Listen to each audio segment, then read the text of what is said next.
এখন দুপুরবেলা কবুতরগুলাকে দেখতাম আসি, কবুতরগুলা কিতা করে দেখেন। এখানে একটা সিরাজ কবুতর বসে আছে, আর লক্ষা কবুতরগুলো এটার সাথে এটা ডাকাডাকি করে। আর এখানে সিরাজের জোড়াটা, আর দেশি নটটা কীভাবে ডাক দিতে আছে দেখেন ধরনটা। এই দেখেন অনেক সুন্দর ডাক দেয় কবুতরটা।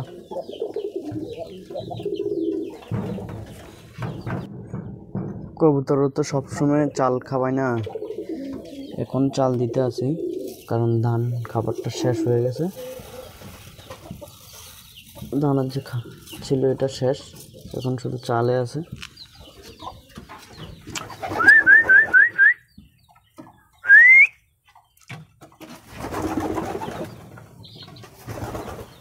দেখছেন শীষ দিলে মানে আমার কথা মতো বুঝে শীষ দিলে দেন তারা খাবার দেওয়ার জন্য ডাক দিতে আসে।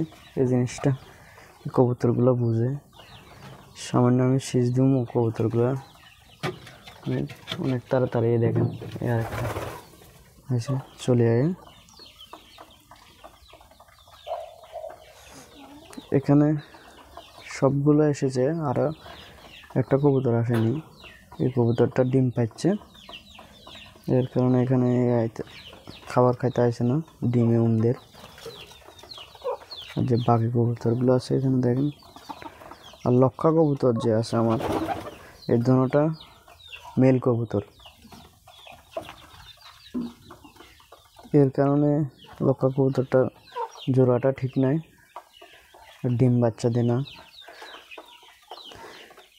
আর যে লক্ষা কবুতর আছে এর মেল ফিমেল থাকার সত্ত্বেও ডিম বাচ্চা যদি ডিমে ব্লাড না আসে, ওই যে কবুতরের পিছনের সাইডে যে লেজটা আছে এটা কেটে দেওয়ার পরে এরা একটু সুন্দরভাবে ব্রিডিং করতে পারে।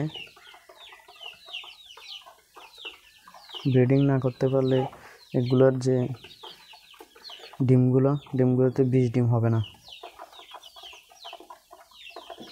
দেখেন দুইটা মুরগি এসে যে কবুতরের খাবার চুরি করে খাইতো।